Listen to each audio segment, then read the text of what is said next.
Give me Dad's $10 million house, or I'll put you in a home." Those were the words my only daughter said to me.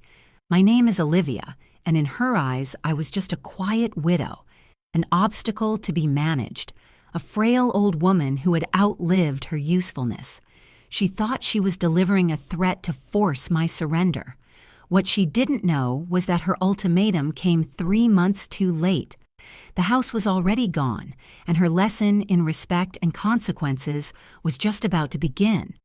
Have you ever been pushed to your absolute limit by the very people you were supposed to trust? I would be honored to hear your story in the comments below. The Pacific fog rolled over the cypress trees this morning, just as it did the day Richard, my husband, told me this house wasn't just wood and glass.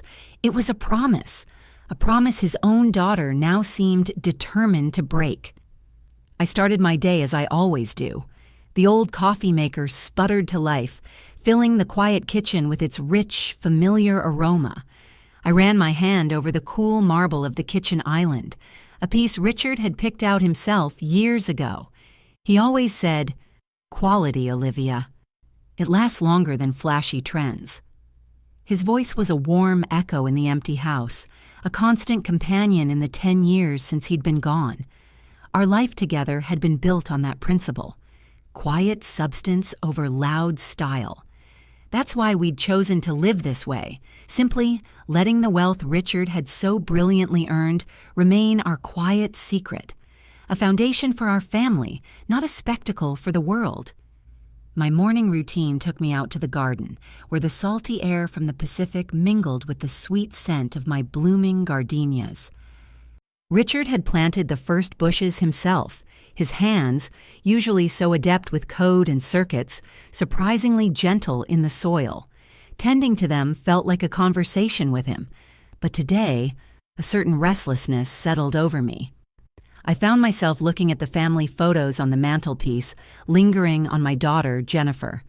Even in her graduation photo, beaming in her cap and gown, there was a flicker of impatience in her eyes I hadn't wanted to see back then, a desire for more. The crunch of expensive tires on my gravel driveway pulled me from my thoughts. Jennifer's gleaming black SUV, a vehicle that cost more than my first car, was a stark contrast to my modest 10-year-old sedan. She stepped out, dressed in a chic city outfit that seemed out of place among my wild roses.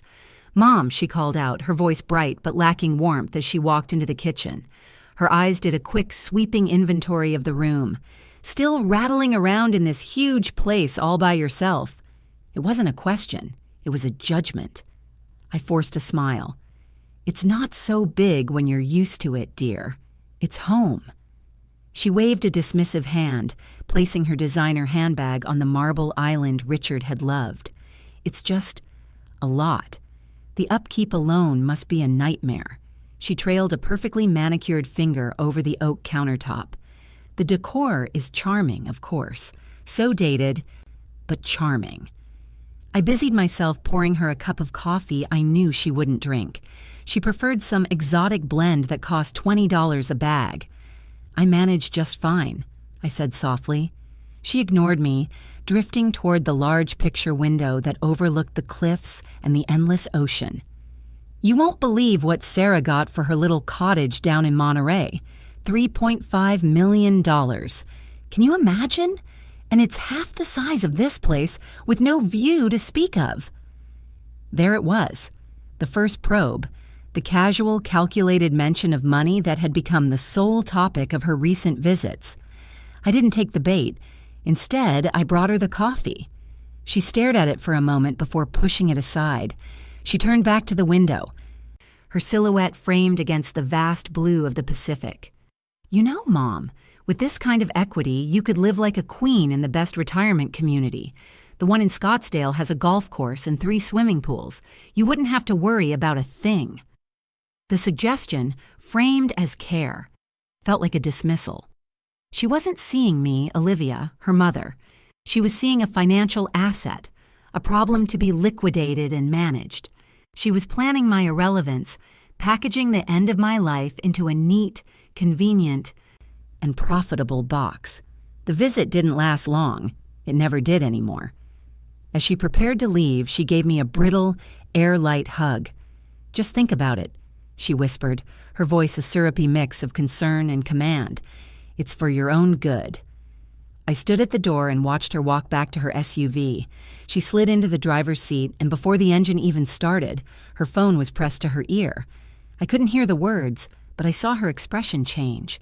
The mask of the caring daughter dissolved, replaced by a look of sharp, triumphant glee. She laughed, a silent, hearty laugh that shook her shoulders. A cold knot of dread tightened deep in my stomach. That wasn't the laugh of a daughter worried about her mother's well-being. It was the laugh of a predator who believed her prey was finally cornered. The glossy brochures Jennifer left on my coffee table felt heavier than tombstones. Each one, with smiling seniors playing bingo or doing water aerobics, was a verdict on the life my daughter had already decided for me. For 2 weeks since her last visit, the house had felt like it was holding its breath, waiting for the other shoe to drop. The dread that had settled in my stomach that day had become a constant cold companion. They arrived on a Tuesday afternoon unannounced. It wasn't a casual drop-in, it was an ambush. Mark, my son-in-law, led the way this time, carrying a leather portfolio that looked ridiculously out of place in my cozy living room. Jennifer followed, her face a mask of practiced concern. "Mom," Mark began, sitting on the edge of Richard's favorite armchair as if he had a right to it. "Jennifer and I have been doing a lot of thinking about the future, about making sure you're secure and your assets are protected." Assets. He said the word as if my life's home were a stock portfolio to be managed. Jennifer sat beside me on the sofa, her knee almost touching mine, a calculated invasion of my space. She pulled the shiny brochures from her oversized purse. "We found some absolutely wonderful communities, Mom," she said, fanning them out on the coffee table. "Look at this one, Brighton Gardens. They have on-site nurses, gourmet meals, and social activities."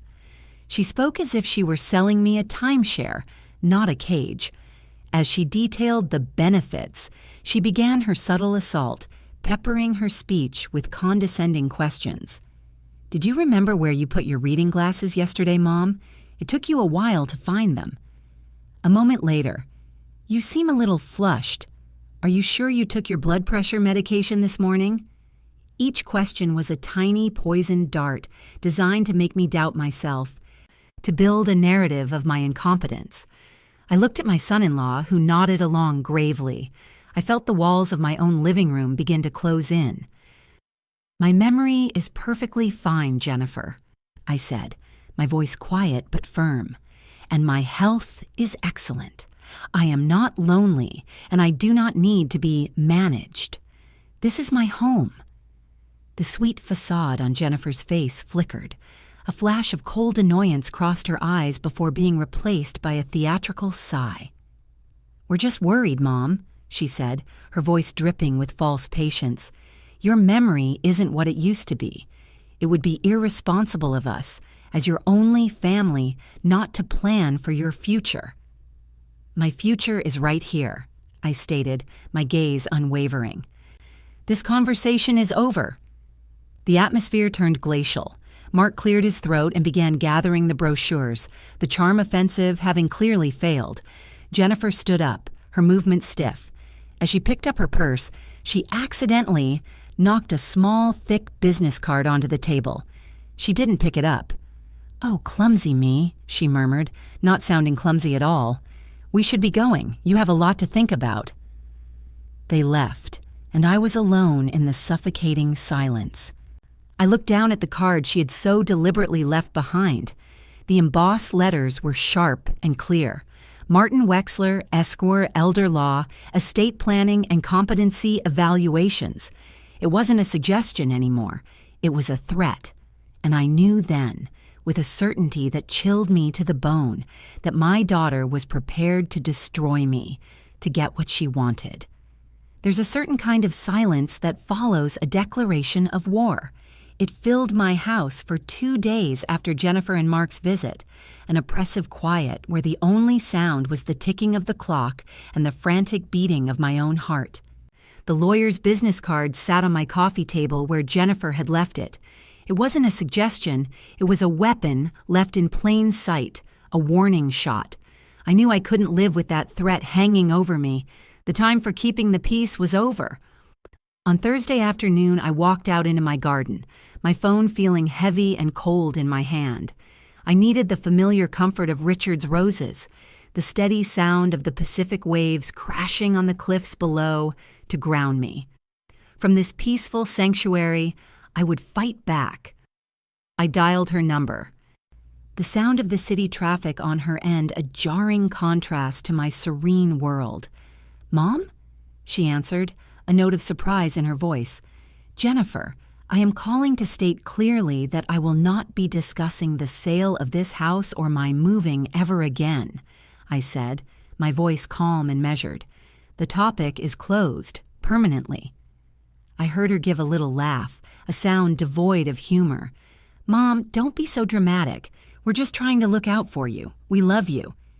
"Your version of love feels a lot like an eviction notice," I replied, the words sharper than I intended. Her tone shifted, the sweetness evaporating like morning fog. It became cold, hard, and aggressive. "I am trying to be a good daughter here, but you are making it impossible. You're being selfish, Mom. You're sitting on $10 million thinking only about your own comfort and your precious memories. What about my future?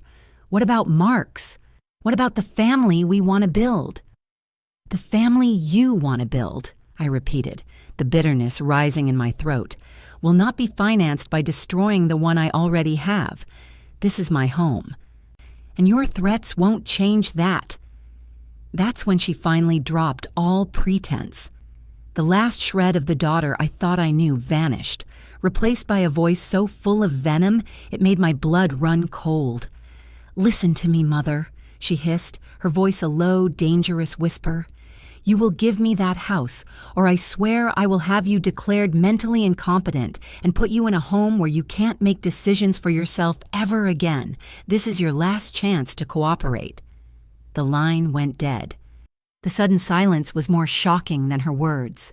I stood there, phone still pressed to my ear, the sound of the Pacific waves crashing below, a timeless, indifferent rhythm. My hand was trembling, but not from fear. It was from a rage so pure and cold, it felt like steel solidifying in my veins. I lowered the phone and looked at the screen. A small notification glowed there. Call recording saved. Without a moment's hesitation, my finger moved, tapping the file. A cursor blinked, waiting. I renamed it. Legacy. The echo of my daughter's threat was a venom that seeped into every corner of the house I loved, poisoning the very air I breathed. I didn't sleep that night. How could I? I wandered through the moonlit rooms, each piece of furniture, each photograph on the wall a testament to a life that now felt like a fragile illusion. I saw Jennifer as a toddler, her chubby hands reaching for me. I saw her on her first day of school, a gap-toothed smile full of brave uncertainty.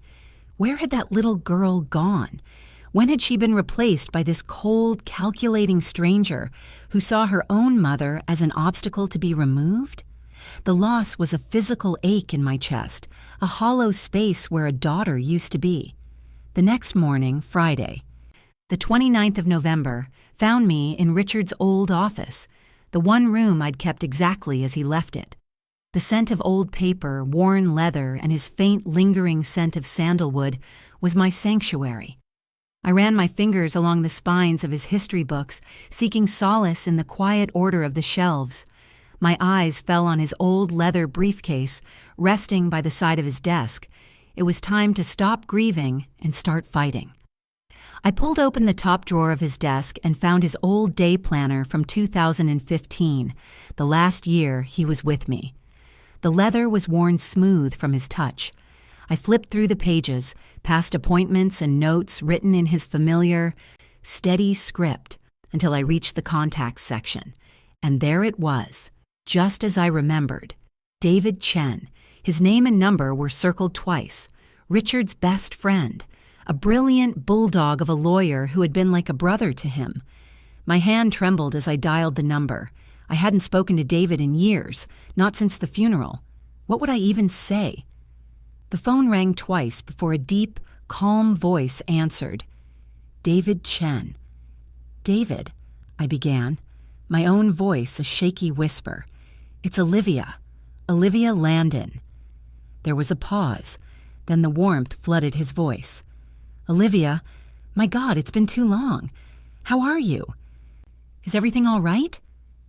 Tears I hadn't allowed myself to shed last night now burned at the back of my eyes. No, David, I managed to say, the words catching in my throat. Nothing is all right. I told him everything. The pressure, the gaslighting, the brochures, and finally the cold, ugly threat Jennifer had delivered over the phone. I told him I had it on tape. The line was silent for a long moment, and I could picture him on the other end, his brow furrowed, the calm professional replaced by the concerned friend. That conniving little, he started, his voice tight with an anger that mirrored my own. He took a deep breath. Olivia, listen to me. Richard made me promise to always look out for you. He knew Jennifer could be willful. It seems the time has come. We'll meet tomorrow, my office, 10 a.m. Don't speak to her again until then. A wave of relief so powerful it almost buckled my knees washed over me. I wasn't alone anymore. Thank you, David. There's nothing to thank me for, he said firmly. I'm just keeping a promise to my best friend. After we hung up, I felt a strength I hadn't felt since Richard was alive. My gaze fell upon a photograph on his desk, our wedding picture from 1975. We were so young, our faces alight with a future we thought we understood. I picked up the silver frame, my thumb stroking Richard's smiling face. A silent vow formed in my heart, a promise as solid and real as the house around me. I won't let them destroy what we built, my love, I whispered to his picture. I promise. My newfound resolve felt clean and sharp, a weapon forged in the fires of betrayal. Just as I was placing the photo back on the desk, my phone buzzed. It was David again. I answered, my heart rate quickening.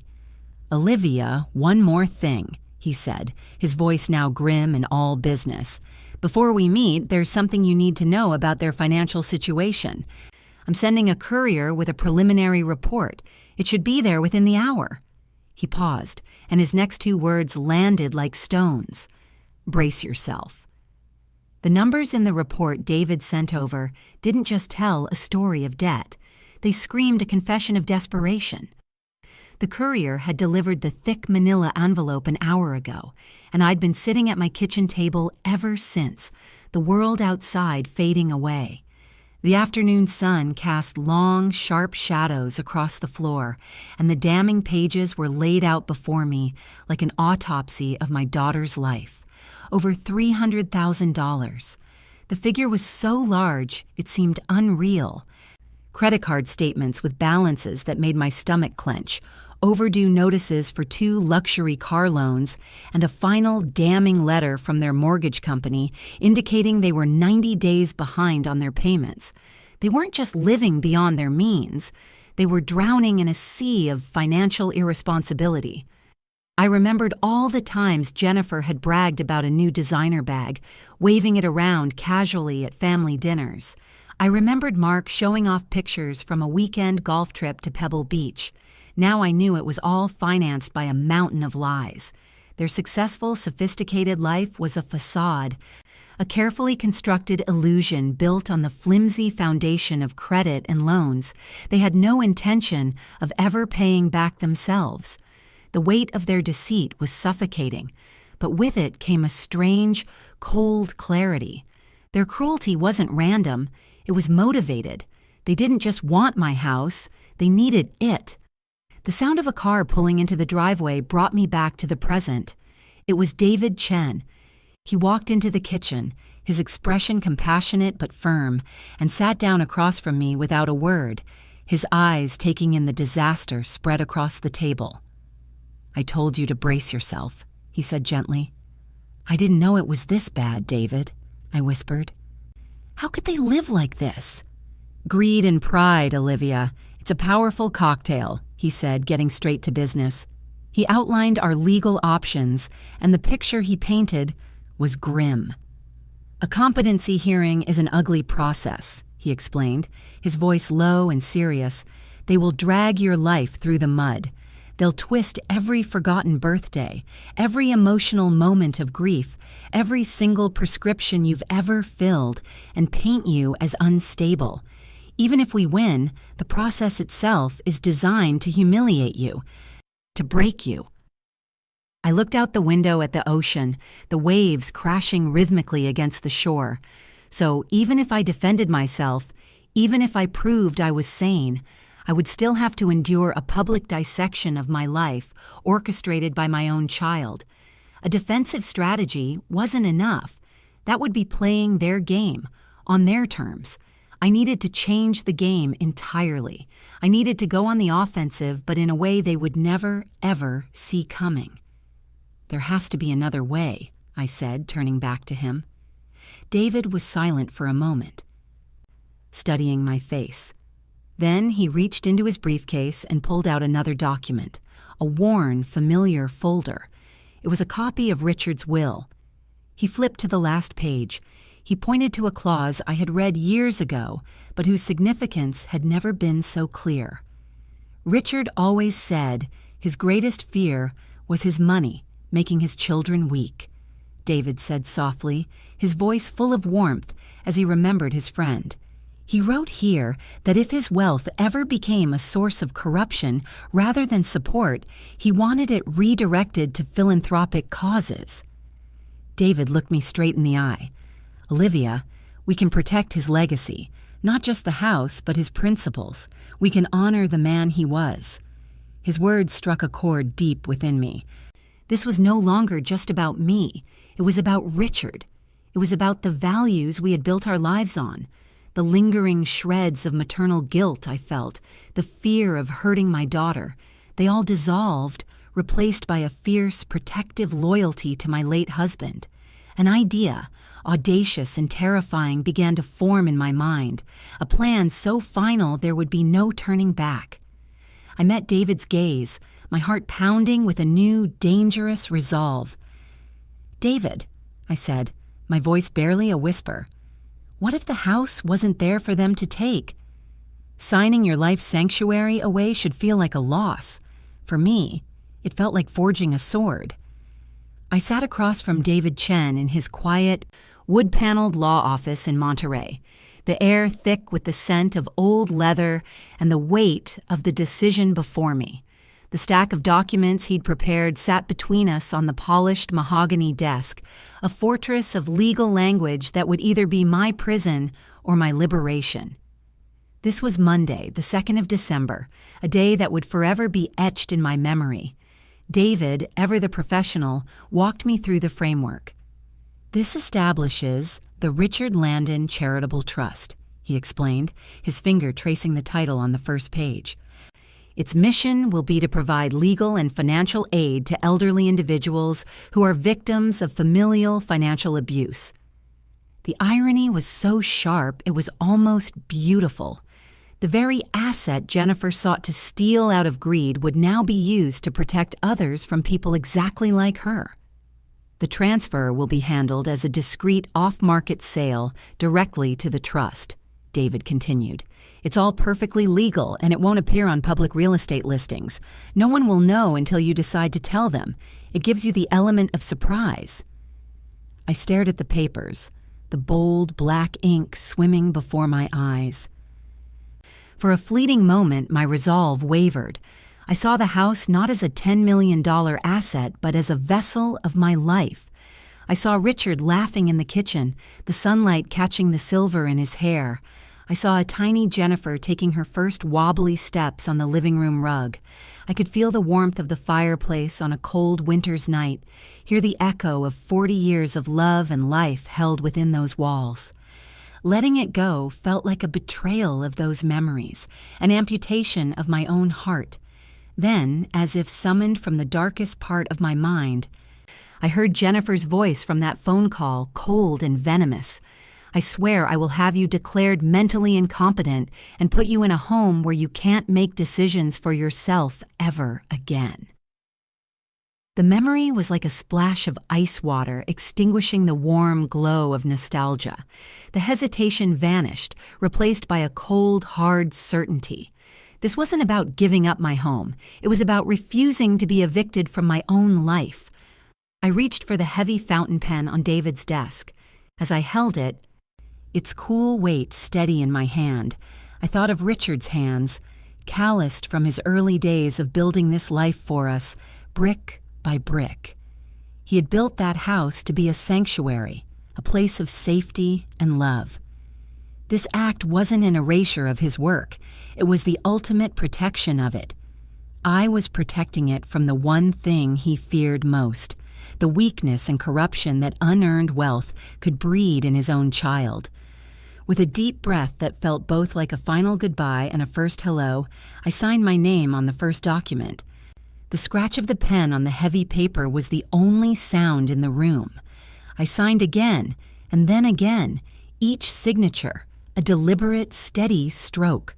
The act was quiet, but in the silent, solemn office, it felt like a thunderclap, a seismic shift in the foundation of my world. The old Olivia, the one who endured and enabled and kept the peace at all costs, was gone. In her place sat a woman who understood that some things, dignity, respect, a husband's legacy, were worth fighting for, even if it meant sacrificing the battlefield itself. David notarized the last page with a firm, satisfying stamp. He gathered the documents, stacking them into a neat, powerful pile. He looked at me. A glimmer of his old friend Richard's pride in his eyes. "The house is now owned by the trust, Olivia," he said, his voice imbued with a new gravity. "Phase 1 is complete." He slid the folder across the desk to me. "Now for Phase 2, the performance of your life." The hardest role I ever had to play was that of a broken woman. It was disgustingly easy, because in a way, my heart truly was. For a week after signing the papers in David's office, I let the house sit in silence, the quiet a balm on my wounded soul. The plan was in motion, but to make it work, Jennifer had to believe she had won. I had to become the person she already thought I was, weak, confused, and vulnerable. I looked at the wilting flowers on my counter, a bouquet of expensive, scentless lilies Jennifer had brought last week as a peace offering before the threat. I saw them for what they were, a prop in her long-running play. Now, I had my own props. My props were a manufactured tremor in my voice, a feigned confusion in my eyes, and a heart full of cold, calculated resolve. It was time for my performance to begin. I picked up the phone, took a deep, shaky breath, and dialed her number. She answered with that bright, brittle tone she used when she was feeling victorious. "Mom?" "Jennifer, dear," I began, letting a waver creep into my voice. I've been doing a lot of thinking since we last spoke." I paused, letting the silence stretch. Maybe you're right. This house is so big, and I'm just so confused and alone here. It's all becoming too much." I could almost hear the smile spreading across her face. Her voice became syrupy with false sympathy. "Oh, Mom, of course it is. I told you we were just worried about you. It's a big decision. You just take all the time you need to think about it. I'm so glad you're starting to see reason." She barely hid her glee.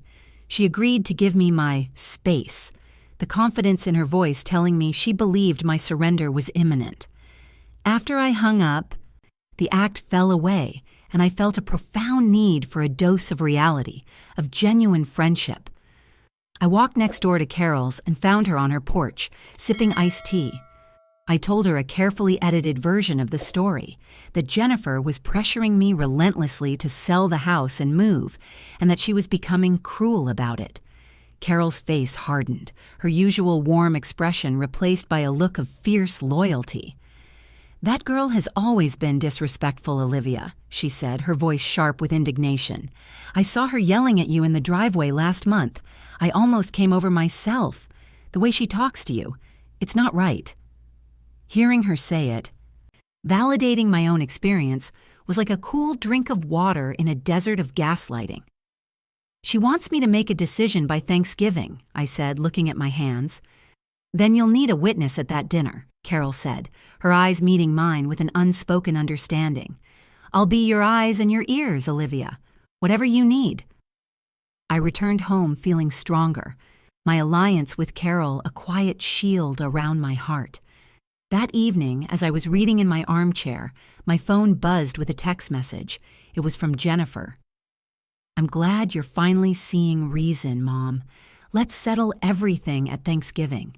The whole family will be here." The invitation to my own execution. I stared at the words, feeling a chill despite the warmth of the room. A moment later, another text buzzed through from the same number, but this one was clearly not meant for me. "She's caving. The old fool is finally breaking. Thanksgiving is D-Day." I read the message once, then twice. The casual cruelty of it, the dismissal of me as an old fool. There was no pain, no shock, no fresh wave of betrayal. There was only the quiet final click of a lock falling into place in my soul. The last shred of the mother who had loved that girl was gone, replaced by the woman who would now see this through to the end. My hands didn't even shake.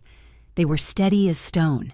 Every lie Jennifer told me over the phone that week was another nail in her own coffin, and I was the one handing her the hammer. After the mistaken text, any lingering warmth I felt for my daughter had been replaced by a chilling sense of purpose. I retreated to Richard's study, the room that had always been the intellectual heart of our home, and I began to prepare. It was no longer just his sanctuary. It had become my quiet war room. I picked up my smartphone.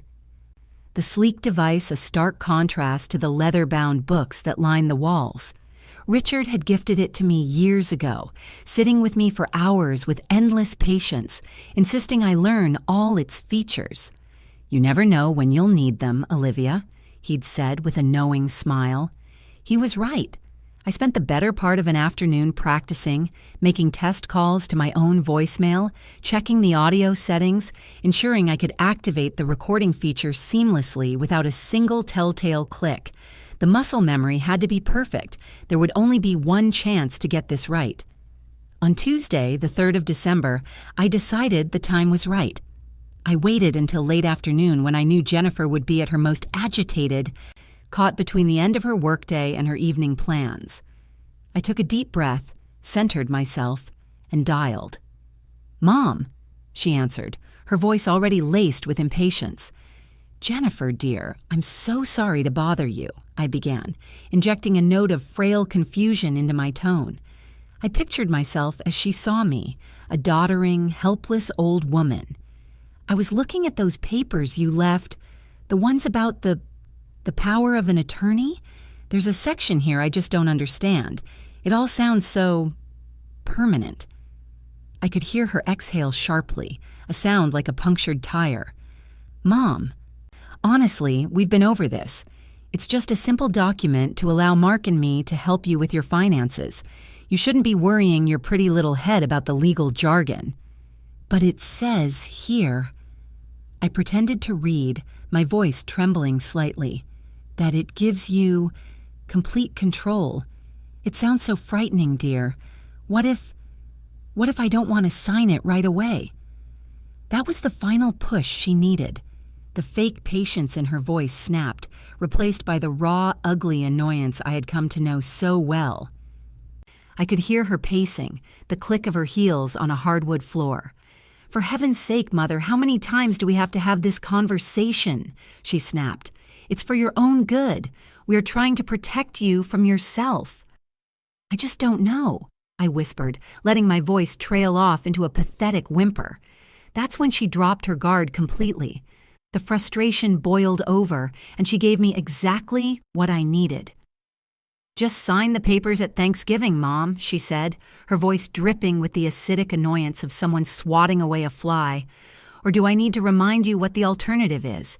That nursing home I showed you has a room with a lovely view of the parking lot. The line was silent for a beat, letting the threat hang in the air, a poisonous, glittering thing. Then, with a final, disgusted sigh, she hung up. I held the phone in my hand, my own breathing calm and even. I didn't feel hurt. I didn't feel scared. I felt a profound, ice-cold certainty. I navigated to the saved audio file. I tapped the screen, deleting the default file name and carefully typing in a new one, Legacy. I pressed save. The final weapon was now in my arsenal. I saved the audio file, renaming it Legacy. Now all I had to do was set the table for Thanksgiving. The invitations I sent out for Thanksgiving this year were for more than just a meal. They were tickets to the final act of a very long play. With the audio file Legacy secured on my phone, the final frantic phase of my daughter's plan had been replaced by my own quiet, methodical one. The stage had to be set perfectly. First, I called my sister-in-law, Martha, the one who always sided with Jennifer, blinded by her flashy displays of success. I knew Jennifer would have already told her that I was becoming difficult. "Martha, dear," I said, my voice infused with a gentle, newfound peace. "I'd love for you and Tom to join us for Thanksgiving this year." "Olivia, of course, we'll be there," she chirped, her relief palpable through the phone. "Jennifer told me you two had a little tiff, but I knew you'd come around. I'm so glad to hear you and Jennifer are working things out." Her words were a bitter reminder of the family's willful blindness, a blindness I was about to cure. The next call was the most difficult. I took a deep breath, summoned the image of the frail, broken woman I had pretended to be, and dialed Jennifer. "Mom," she answered, her voice cautious, expectant. "Jennifer." "Honey," I began, letting a slight tremor enter my voice. "I've had some time to think, and I've decided you're right. I can't manage all this on my own." I let out a soft, rehearsed sob. "We'll sign the papers at Thanksgiving. We'll do it then, as a family." The silence on the other end was electric. I could practically hear the gears of victory turning in her head. Then her voice, thick with a triumphant, feigned concern, came pouring through the line. "Oh, Mom, that's the smartest decision. I'm so proud of you for being brave enough to accept help." Then came the mistake I had been counting on, the product of her own arrogance. "You know," she said, "since this is about family, I think Mark's parents should be there too, and Martha and Tom. It's important for everyone to see us coming together, to see how we're all supporting you through this transition." She wanted an audience for my surrender. She would get one for her annihilation. "That's a lovely idea, dear," I whispered. "The more family, the better." My last call was to Carol. The tone was entirely different. There was no performance, only the cool, clear voice of a general briefing her most trusted officer. "Carol, the dinner is on," I said, "and she's bringing reinforcements." Carol's laugh was dry and sharp. "Good. The more the merrier. What do you need me to do?" "Just be yourself, Carol," I told her, "and be ready." A few days later, I stood alone in my dining room. I polished Richard's mother's silverware until it gleamed. I laid out the fine china we only used for special occasions. The room, slowly transforming for the holiday, felt less like a home and more like a theater. I took out the elegant cream-colored place cards I'd bought years ago and, with a steady hand, began to write the names of the cast. Jennifer, Mark, Martha, Tom. I placed each one at its designated spot. Finally, I took the last card and wrote my own name, Olivia, and placed it firmly at the head of the table. The day before Thanksgiving, a delivery van pulled up. A young man struggled to my door with a floral arrangement so large it was almost comical, a gaudy explosion of white lilies and roses that smelled of a funeral parlor. The card was tucked into the ribbons. I opened it. "To new beginnings, Mom. So proud of you for making the smart choice." I read the condescending words, a faint cold smile touching my lips. I carried the card inside and placed it on the polished mahogany sideboard, right next to the small, discreet Bluetooth speaker I had set there that morning. On the morning of Thanksgiving, while the scent of roasting turkey and sage stuffing filled the house, I assembled my weapons. They weren't knives or guns, but paper and digital files, far more lethal. A strange calm had settled over me, a clarity of purpose that felt both foreign and familiar. The last time I felt this nervous and focused was the day of my PhD defense, more than 40 years ago.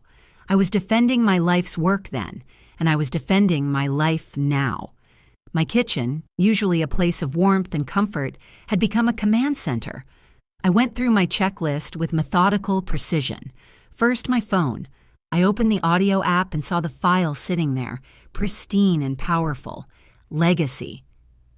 I connected the phone to the small Bluetooth speaker on the sideboard, testing the connection once before turning it off. Next, I walked into Richard's study and retrieved the folder of truth. It was a simple, thick manila folder, but inside lay the documented ruins of my daughter's life. The private investigator's report detailing their catastrophic debt, and the bank statements showing 2 years of my secret payments covering their extravagant lifestyle. I placed the folder on the bottom shelf of the study's bookshelf, hidden but easily accessible. At precisely 10 a.m., my phone rang. It was David. "Everything is in place, Olivia," his calm voice assured me.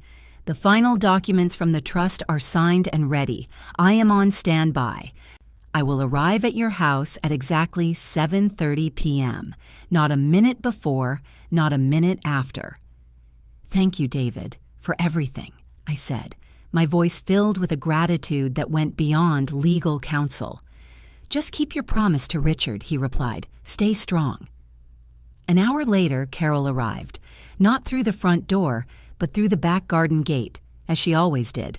She carried a freshly baked pumpkin pie, its spicy aroma a small, welcome piece of normalcy in a day that would be anything but. She set the pie on the counter and pulled me into a fierce, wordless hug. "You ready for this?" she finally asked, her sharp eyes searching mine. A slow smile spread across my face, one that didn't hold much warmth but was full of iron. "They have no idea who they're dealing with, Carol," I replied. The hours ticked by. I basted the turkey. I mashed the potatoes. I moved through the familiar motions of the holiday, a storm of calm resolve raging just beneath the surface. At 4 o'clock, the doorbell rang. My heart gave a single hard thud against my ribs, but my hands were steady as I wiped them on my apron and walked to the door. I opened it to find Jennifer and Mark, beaming as if they were arriving at their own coronation. Jennifer was wearing a new cashmere sweater, and Mark was holding a bottle of expensive champagne like a trophy. In his other hand, he carried a sleek, leather-bound folder, the power of attorney documents. They looked at me, at my simple apron, at my quiet house, and their expressions were a nauseating mix of pity and triumph. "Happy Thanksgiving, Mom," Jennifer said, leaning in to kiss the air next to my cheek, her perfume cloying and sweet. "I have a feeling this is going to be the best one yet." I stepped back, opening the door wider to welcome them in. "Oh, I'm sure it will be, dear," I replied, leading them straight into the lion's den. The Thanksgiving turkey sat golden and perfect in the center of the table, an unwitting centerpiece in a feast of consequences. My home was filled with the rich scents of sage, roasted vegetables, and simmering hypocrisy. I moved between the kitchen and the dining room with the practiced grace of a hostess, smiling, offering more wine, and playing the part of the happy matriarch while my heart beat a steady, cold rhythm of a battle drum. My sister-in-law, Martha, was the first to fall into Jennifer's web. "Jennifer, darling, that dress is divine. You look like $1,000,000, she gushed, her eyes wide with admiration for Jennifer's silk-sheath dress. I smiled faintly. Little does she know, I thought. Jennifer owes nearly half that. The numbers from David's report flashed in my mind, a mountain of debt hidden beneath a veneer of expensive taste. The dinner conversation was a masterclass in strained civility. Jennifer and Mark dominated, their voices loud and confident as they talked about their future. "We're just so cramped in our current place," Jennifer announced to the table, though her eyes were fixed on me. "Once we have a larger space, we can finally start entertaining properly. And of course, think about a nursery." The words hung in the air, a thinly veiled reference to my spacious home and her supposed biological clock. Carol, my loyal Carol, watched them from across the table, her gaze as sharp and observant as a hawk's. I could see Mark squirming under her silent scrutiny. He was visibly nervous, his laughter too loud, his movements jerky. He was the weak link, and he knew it. Throughout the meal, Jennifer treated me with an exaggerated, patronizing care that set my teeth on edge. "Mom, don't trouble yourself with the dishes. You need to rest," she'd say, jumping up to clear a plate I was perfectly capable of carrying. "Are you feeling all right? You look a little tired." Every comment was a carefully placed stone, building a public narrative of my frailty. Finally, after the main course plates were cleared, the moment came. The polite chatter died down. Mark cleared his throat, a nervous guttural sound in the quiet room. He reached down beside his chair and placed his sleek leather-bound folder on the center of the tablecloth, its dark shape a stark intrusion on the festive scene. "Well," he began, his voice cracking slightly, "since we're all family here." He didn't get to finish. Jennifer, ever the one in control, cut him off with a radiant, predatory smile directed at me. The final performance was about to begin. "Mom," she said, her voice sickeningly sweet, "we brought the papers David mentioned. We thought, since everyone is here to support you, we could just sign them before we have our pumpkin pie. You know, to celebrate our new chapter together." She slid the folder across the polished wood of the table. It stopped just before my wine glass. All eyes were on me. I could feel the weight of their expectations, the triumphant gleam in Jennifer's eyes, the pleading terror in Mark's. This was it, the moment of my public surrender. I let the silence hang for a long, delicious moment. I took a slow sip of my water, my movements deliberate. I glanced at the grandfather clock in the corner of the room. Its hands pointed to 7:25 p.m., 5 more minutes. I turned back to my daughter and gave her a serene, gentle smile. "Of course, dear," I said. The relief that washed over her face was a sight to behold. "But before we sign anything," I continued, my voice perfectly even, "there's a little recording I'd like to share, a memory of a recent family conversation." I reached for my phone, which had been sitting beside my plate the entire time. The first note of my daughter's recorded voice, cold, cruel, and utterly stripped of its fake sweetness, sliced through the polite dinner party chatter like a guillotine. I tapped the play button on my phone and the sound connected instantly to the Bluetooth speaker on the sideboard. For a split second, there was only a soft hiss of static, a breath of silence before the storm. And then, there she was. Jennifer's voice, but a version none of our guests had ever heard, filled the elegant dining room. "Listen to me, Mother." The recording began, her words sharp and venomous. "You will give me that house, or I swear I will have you declared mentally incompetent and put you in a home where you can't make decisions for yourself ever again. This is your last chance to cooperate." The recording ended, plunging the room into a silence so absolute it was a physical force. It pressed down on us, heavy and suffocating. The only sound was the faint ticking of the grandfather clock in the hall, counting out the seconds of my daughter's ruin. Jennifer's face went from smug triumph to pale horror in the space of a heartbeat. It was the same look of shock she'd had as a child when caught with her hand in the cookie jar, a wide-eyed disbelief that her actions could possibly have consequences. My sister-in-law, Martha, made a small, choked sound, and her fork clattered from her nerveless fingers onto her china plate. The sharp clang echoed in the dead air. Mark, my son-in-law, seemed to shrink in his chair, his gaze fixed on his half-eaten slice of pumpkin pie as if it held the secrets to the universe. He was a statue carved from cowardice. Then Jennifer exploded. She shot to her feet, her chair scraping violently against the hardwood floor. "You recorded me?" she shrieked, her voice shrill with panic and rage. She pointed a trembling finger at me, her face contorted. "That's illegal. You can't do that. You twisted my words. I was worried about you." The lies tumbled from her mouth, frantic and unconvincing. But before she could build a full head of steam, another voice cut through her hysteria, calm and clear as a winter morning. It was Carol. She hadn't raised her voice. She didn't need to. She simply looked at Jennifer with a steady, unimpressed gaze. "I don't think she twisted anything, Jennifer," Carol said, her words dropping like stones into the silent room. She then glanced around at the other stunned faces at the table. "I've heard you speak to your mother like that myself." She paused, letting the weight of her next words settle. "We all have." A collective intake of breath went around the table. Martha's face flushed with shame. She knew it was true.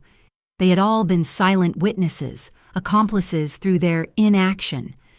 Jennifer opened her mouth to scream, to deny, to launch another tirade, her face a mask of pure fury.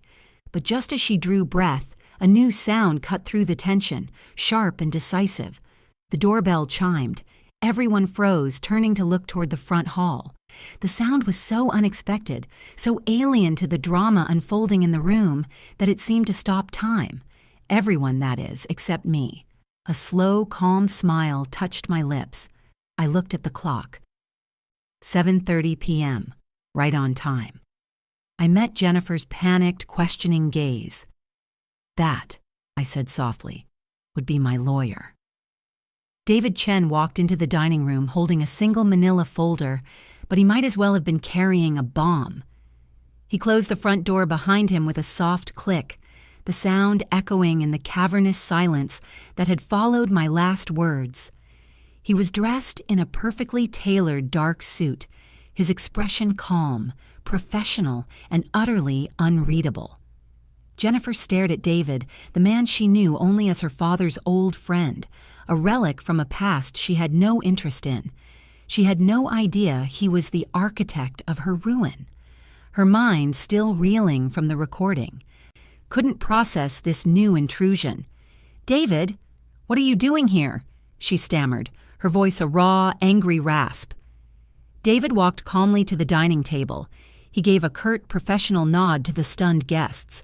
Then he turned his cool, assessing gaze on Jennifer. "Ms. Landon Stewart," he said, the formal address a slap in itself. "I understand you have some documents you wish for your mother to sign regarding the property at 114 Ocean Drive." He gestured toward the leather-bound folder still sitting accusatorially on the table. Before Jennifer could form a response, he placed his own thin manila folder next to it. The contrast was stark. Her weapon of coercion and his instrument of justice. "Unfortunately," David continued, his voice cutting through the thick, tense air, "that will be impossible. Your mother no longer has the authority to sign over that property." Mark, who had been frozen in a state of catatonic dread, finally looked up. "What are you talking about?" he whispered, his face ashen. David didn't look at him. He opened his folder and slid a single crisp document from within. He placed it on the table in front of Jennifer. "This," he said, his voice devoid of all emotion, "is a copy of the deed of sale. The house was sold 3 months ago to the Richard Landon Charitable Trust." The words took a moment to register. I watched Jennifer's eyes scan the document, her expression shifting from confusion to frantic disbelief. "No," she breathed. "No, this is a trick. It's a fake." That was my cue. I finally spoke, and the voice that emerged was not the trembling whisper of a victim, but the clear, steady voice of the woman I had forgotten I could be. I looked directly at my daughter, the child I had raised, the stranger who had tried to destroy me. "You can't have the house, Jennifer," I said. "It's gone." I let that sink in, watching the last flicker of hope die in her eyes. The entire proceeds, all $10 million, are being used to fund a new foundation. A foundation dedicated to protecting elderly parents from financial abuse by their own children. The poetic justice of it, the beautiful, terrible finality hung in the air. Every dollar she had coveted, every cent she had threatened and manipulated me for, would now be used to stop people exactly like her. The weapon she had tried to steal from me had been reforged into a shield for others. Jennifer let out a sound. It wasn't a word. It wasn't a scream. It was a choked, animalistic cry of pure rage and disbelief, a guttural noise torn from the very depths of her greedy soul. Her perfectly composed facade shattered, and she collapsed back into her chair, her body limp, her eyes wide and vacant. Across the table, Mark just stared at the deed of sale, his mouth slightly agape, and whispered two words that summed up the entire catastrophic end to their plan. Oh my God. The wreckage of a Thanksgiving dinner lay on the table, a fitting metaphor for the wreckage of my family. The golden brown turkey was half carved, glasses were overturned, and napkins were strewn across the fine linen tablecloth like fallen flags after a brutal battle. The guests had fled in a flurry of mumbled excuses and averted eyes, leaving a vacuum of stunned silence in their wake. Martha, my sister-in-law, was the first to approach me, her face streaked with tears of shame and disbelief. "Olivia," she whispered, grabbing my hand. Her own was cold and trembling. "I had no idea. I am so sorry. I just thought. I never imagined." The obstacle had become an ally, but it was too little, too late. I gave her hand a gentle squeeze. "I know, Martha. Go home. Be with your family." She nodded, gave me one last guilt-ridden look, and scurried out the door. Now, only the key players remained in the quiet, devastated room. Jennifer was still slumped in her chair, her body rigid with shock, staring at the deed of sale as if it were a serpent. Mark was rhythmically rubbing his temples, his face a ghastly shade of pale. David Chen stood by the window, a silent, imposing figure, while Carol began quietly stacking plates, her movements a small, steady anchor in the sea of chaos. David finally broke the silence. He walked back to the table and looked down at the defeated couple, his voice clinical, leaving no room for argument. "Just so we are all perfectly clear," he stated, "the Richard Landon Charitable Trust is an irrevocable entity. The sale is final and legally ironclad. Any attempt to challenge it would be considered a frivolous lawsuit, and you would be liable for all legal fees, which I assure you would be substantial." The finality of his words seemed to wake Mark from his stupor. He slowly lifted his head, not to look at me, but to glare at his wife with a hatred so pure it was terrifying. "You!" he hissed, his voice trembling with a mixture of fear and fury. "This was your idea. You and your obsession with this house. You pushed this. You kept pushing. You've ruined us." "Me?" Jennifer shrieked back, her voice cracking. "You were right there beside me, Mark. You were the one who looked up the laws on competency. You were dreaming of paying off your debts." Their perfect marriage, the one built on a shared foundation of greed, began to crumble right there, amidst the ruins of our last family meal. They tore into each other, hurling accusations and blame, exposing the ugly transactional core of their relationship for all to see. I let them go on for a minute. Then I spoke. My voice wasn't loud, but it cut through their frantic argument like a shard of glass. "That's enough." They both fell silent, turning to look at me. "It's time for you to go," I said, my voice quiet but unshakable. "Leave my house." They stared at me, stunned, as if the thought that they could be banished had never occurred to them. They gathered their things in a clumsy, defeated silence. Jennifer's purse, Mark's pathetic leather folder of documents, They stumbled toward the door, their glamorous outfits now looking like cheap costumes on failed actors. At the doorway, Jennifer turned back. Her face, once so beautiful and confident, was a twisted mask of hatred. Her eyes, filled with venom, locked onto mine. "You'll regret this," she snarled, her voice low and trembling with rage. "You'll die alone in your quiet, empty life." It was her last, most desperate attempt to wound me, to prey on the one fear she thought I had left. I looked at her, the daughter I had loved, and I felt nothing but a profound, quiet pity. "No, Jennifer," I replied softly, closing the heavy oak door on her face, the latch clicking shut with a soft, final thud. "I'm already not alone." I turned to face Carol and David, who were standing there, waiting for me. My true family. 6 months later, sitting on the porch of a much smaller but infinitely more peaceful condo overlooking the bay, I signed the first grant check from the Landon Trust. The May sunlight was warm on my face, and a gentle breeze carried the scent of salt and blooming jasmine. The check was for $5,000, a modest amount, but it was going to a woman in Arizona whose story was a chilling echo of my own. As my pen flowed across the paper, I thought of Richard. I knew, with a certainty that filled my soul, that he would be proud. The check was for a 72-year-old woman whose son had tried the exact same power of attorney trick Jennifer had. But because of our foundation, this woman now had a bulldog of a lawyer fighting for her, free of charge. Richard's legacy wasn't in the $10 million. It was here, in this act of justice, this shield for the vulnerable. "That's the last one for this week," Carol said, sliding a stack of files into a neat pile on the patio table. She had become the foundation's volunteer coordinator, and her no-nonsense compassion was the engine that kept us running. "You know," she said, pouring us both a glass of iced tea, "for a retired professor, you make a pretty formidable philanthropist." I laughed, a sound that felt lighter and more genuine than it had in years. I had a good teacher in what not to do. Life had settled into a new, purposeful rhythm.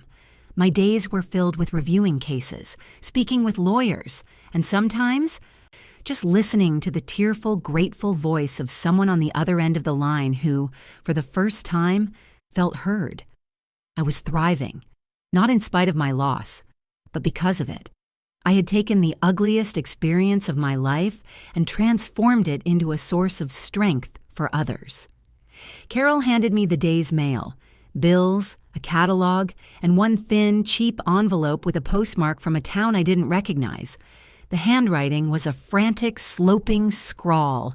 It was from Jennifer.